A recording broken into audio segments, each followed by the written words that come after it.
வணக்கம் வியூவர்ஸ். இன்றைக்கி நாம் பார்க்க போகிற தலைப்பு ஆன்மீகம்.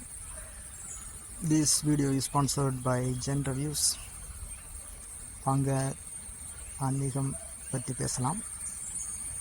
ஆன்மீகம் உண்மையில் ஆன்மீகம் என்றால் என்ன?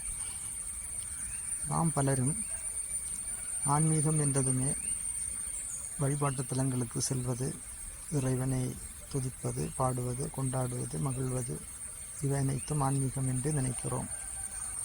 உண்மையில் ஆன்மீகம் என்றால் என்ன? இந்த உடல், இந்த உடலை நாம் என்கிறோம். இந்த உடலானது வெறும் ஒரு கருவியே. உதாரணமாக சொல்ல வேண்டுமானால், இந்த கருவி இந்த உடல் ஏதோ ஒரு சக்தியின் கட்டளைக்கு நாங்கள் செயல்படுகிறது. அந்த சக்தி என்பது நமக்குள் இருக்கும் அந்த ஆத்மா. அந்த ஆத்மாவானது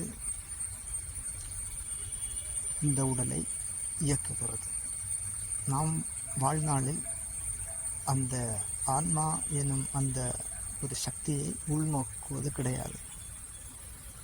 வெளி உலகத்தை பற்றி மட்டுமே சிந்தித்து கொண்டிருக்கிறோம். குறிப்பாக உடலை பேணுவது, மகிழ்ச்சியாக இருப்பது, சந்தோஷமாக இருப்பது, சங்கடமாக இருப்பது, பிறரை பற்றி சிந்திப்பது, இவ்வாறாக பல சிந்தனைகள் மூழ்கி நாம் பெரும்பாலான நாட்களை கழிக்கிறோம். அந்த ஆத்மா எனும் அந்த சக்தியை பற்றி எந்த உள்நோக்கமும் எந்த விழிப்புணர்வும் நமக்கு கிடையாது. அந்த ஆத்மாவை நாம்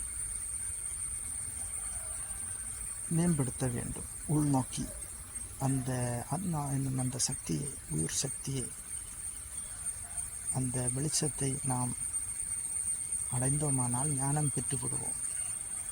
அந்த முறைக்கே நாம் ஆன்மீகம் என்று உண்மையில் ஆன்மீகம் என்று அழைக்கிறோம். இதை பற்றி இன்னொரு வீடியோவில் விரிவாக பேசலாம். Thank you viewers. நன்றி.